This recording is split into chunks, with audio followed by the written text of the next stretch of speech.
ولیوں کا ذکر سورہ فاتحہ میں ملتا ہے، بالکل ملتا ہے، لیکن وہ یہ والے ولی تو نہیں ہے نا جنہوں نے نچ کے مرشد بنایا تھا.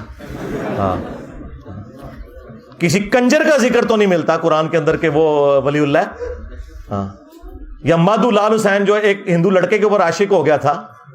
ہاں، ہومو سیکچولیٹی کرنے والے اولیاء اللہ کا ذکر تو قرآن میں موجود نہیں ہے. نہ سمجھ دو. ہاں، ذکر کر دو قرآن کے اولیاء کا اور لے آندے اپنے بابے ہو. بھائی قرآن کے اولیاء تو ہیں جن کو قرآن جانتا ہے. قرآن کو تو ان کا تو نہیں پتا جو بعد میں آیا ہے انہوں نے کام ڈالا ہے.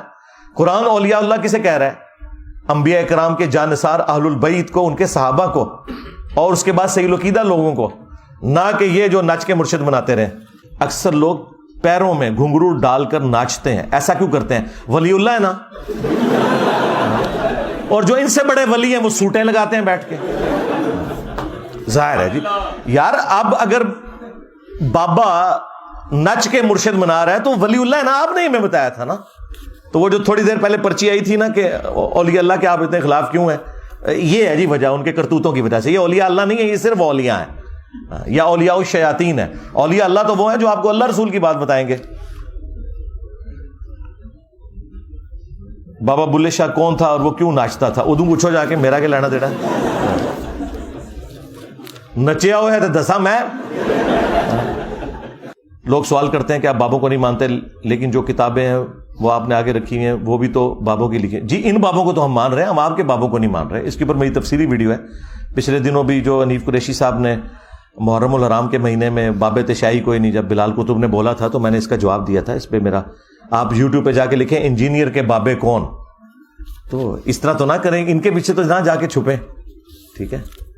تراوی علی بھائی، تراوی میں بھی تو وی آتا ہے، تو آپ 20 تراوییں کیوں نہیں مانتے؟